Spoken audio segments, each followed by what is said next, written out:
Hi everyone, it's Kende Ogunjobi and you're tuned into the Future Podcast where vision meets reality. This is a platform where we derive the story behind the people, their mission, lifestyle, and everyday experiences. Today's episode is not different, so sit back and let's explore the journey. And today we are talking something that really matters, managing finance. And I've got a great guest who is here to share some valuable insights and advice. Hi, Monica. Hi, how are you today? I'm fine. How are you doing? I'm good. Thanks for having me. You're welcome. Monica, please kindly introduce yourself and what you do. Hi, my name is Monica. I'm a foreigner who moved to Scotland 18 years ago. Originally, I'm from Poland. We'll be talking about money, how to save money, how to do not spend too much or overspend. I'm working in financial business and I'm dealing mostly with personal customers. So I can share some tips and my experience from the personal banking background. Thank you. Okay, I have a few questions to ask you. From your own experience, why do you think young people struggle financially even when they are working hard? Those days, it's probably more difficult to manage your finances well and save comparing to maybe 1 decade or 2 decades ago. Financial crisis hit most of the world, including Europe, really hard. So basic cost of living went up.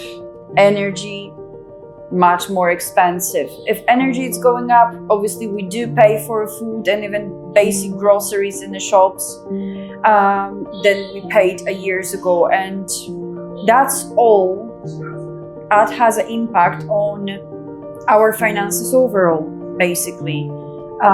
It's harder to save, it's more expensive to buy the house, to pay monthly repayments on your mortgage or pay a rent.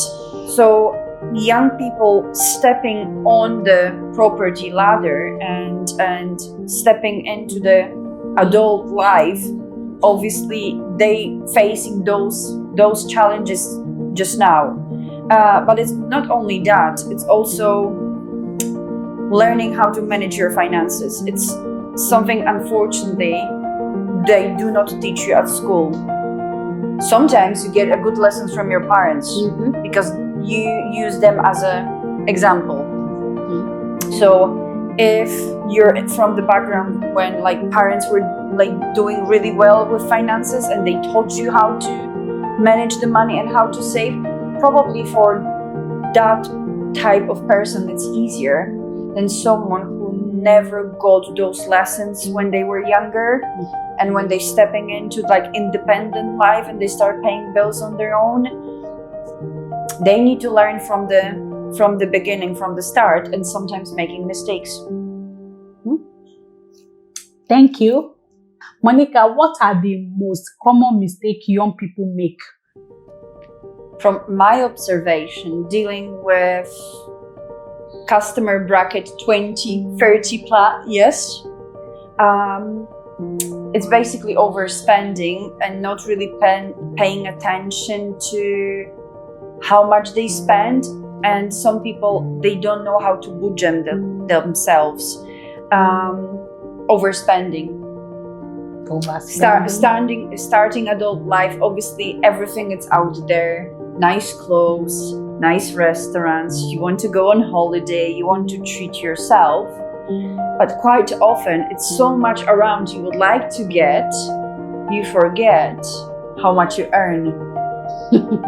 So the most common mistake is basically going into the debt because we're overspending and we're trying to get things we cannot afford. Paying your holiday on the credit cards, getting finances for a new laptop, new car. Obviously, it's all for us and it's there. And sometimes it's a nice way to get things, but if you go too far and you borrow They too forgot much, their months they are earning. if you borrow too much, sometimes it's like a snowing ball.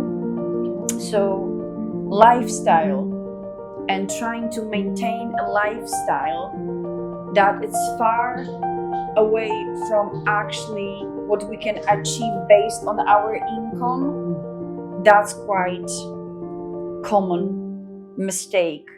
And budgeting yourself. How many people, instead of getting their grocery, going home, try to cook yourself, even basics. There's everything is on YouTube now. If you can't cook, you can learn. You can sit down, watch few channels with cooking, and you can get your grocery and cook yourself. We both know how much it costs. Exactly. If you just buy a fast It's a food lot of and you money. pay for deliveries to your house, and quite often young people, if you add up, and I see people's statements every day, it's hundreds and hundreds of pounds for things you don't really need. You can do yourself for a quarter of the price, so the rest can be spent. It's your own money saved. You can keep it in savings. You can save for your holiday. You can save for house deposit. Any future plans and dreams. If you budget yourself, you think twice before you spend the money, especially those days, that can actually open the door to pay for things you like, not going into the debt, but using your own savings. I think to make it easier, you can just open one bank that you'll be putting money and you know this is saving. Currently, you are not touching it, and it will help you. Whatever is the best, for people. Sometimes they want to put the savings away from their main bank because they don't trust themselves. Some people keep money at home, but obviously you do not get any interest from your own money. Whatever suits you the best, but you feel it's working for you. But obviously, if you overspend, then you will never afford to save. And if you're working hard and you're just blowing out your money for things that are not really important, you do have a future plans, goals you want to achieve, and that's the most important thing to you. And that's why you're so frustrated and stressed, because you can't achieve it by doing a simple mistakes. Sometimes it's just like sitting down with professional, going through your last quarter outgoings and helping you to sit down and understand what's good, what's bad, what can be improved. That's something that we should all learn. But overspending, that's the most, common mistake. How can young people enjoy life now without their future financial goals? There's so many things you can do without paying for it. It all depends where you live. We're staying in Aberdeen, yes? It's quite a large city. We've got a beautiful beach and seaside. You can go out with your friends. You can go for long walks. That's what I'm doing with my friends quite often. We love long walks and we go to different parts of Aberdeen. So that's completely free. And it's like you keep yourself fit and active. You're out of the house. You meet people you like. You spending a time with them, you enjoy time outside the house, and it costs you nothing. Cutting down expensive things like going out to the restaurants. Invite your friends to your own house. Everyone brings something to eat. You have a good fun. Have some wine. Everyone will cook something. That's cheaper. You're not pressured. You need to leave a table in 2 hours. You can spend hours together. So there's lots of outdoor entertainments, in the bigger towns in Scotland, like we stay. But spending time in front of TV, paying gazillion subscriptions for things you're watching maybe once or twice, that's probably not necessarily. You can enjoy yourself without paying a fortune. And if we're out and we want to pay for something, there's so many like websites. You can actually get cinema tickets, concert tickets, traveling, between cities, tickets on discount. So I do have one app on my phone. I cannot advertise, but it's telling me about, most recent discounts. If I want to go to the cinema, I just go to that app and I know that they're giving me 20% off. That's one of the options as well.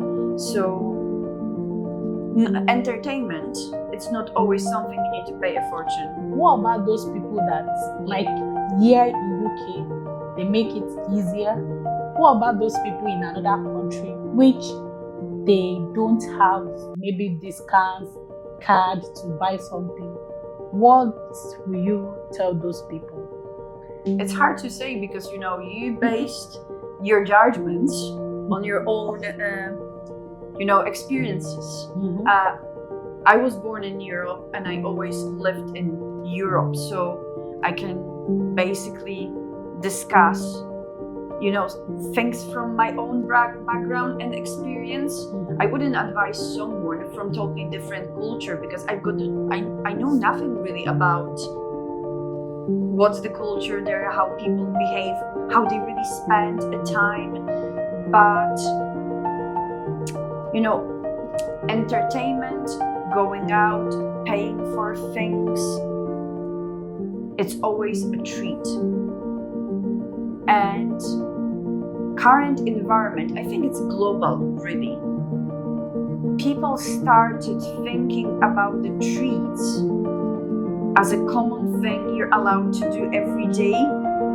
Fair enough, if someone is loaded with money, you can eat in the restaurants and stop cooking whatsoever. But for most of people like us, working, getting wages, paying bills, I think it's about quality time with people you love. Reading, you can get books from library. I love reading and I always got books in my house. I borrow from my friends. I give my books to my best friends to read.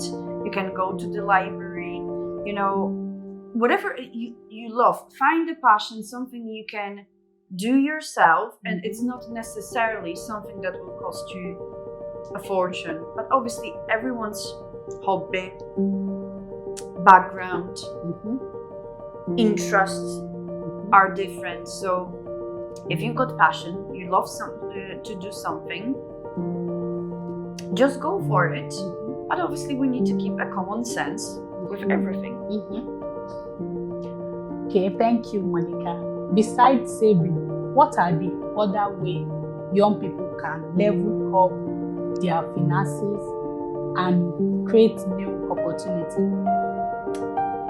Educate yourself, invest into yourself. Obviously, you upskill yourself. So if you're you can do so many courses to upskill yourself that are free of charge. There are courses you need to pay for, but if you feel it's actually investment in myself, why wouldn't you do it? To upskill yourself, to improve your future career goals and plans. Basically, investing, in my opinion, it's investing in yourself. Some people are very smart, they start their own businesses young age, they highly qualified, and they do have that idea for a business, and they create something that it's actually needed on the market that specific time, and they just shot in and they taking opportunity of it. But I think investing in yourself, educating yourself, learning new things, that's the best investment you can ever make. No savings account will pay out the same, interest. Exactly. Thank you so much. Thank you. Thank you for coming to my show. Thank you so much. It was a pleasure. Thank you. Thank you. I have a super gift for you now. Yes. Oh, let me see what it is. So, guys, I think it was a great pleasure to be hosted by such a lovely person today. It was a pleasure to discuss finances, but I think we're going to concentrate now on something more optimistic. Let's get the glasses. Thanks for having me. Thank you so much. Thanks for wine. Great. This is the end of the Future Podcast, where vision meets reality. Remember, your financial choice is a marathon, not a sprint. Every smart choice you make today builds the freedom you enjoy tomorrow. So protect your future. Make sure you share, like, subscribe, and stay tuned. Bye bye. Love you guys. Bye.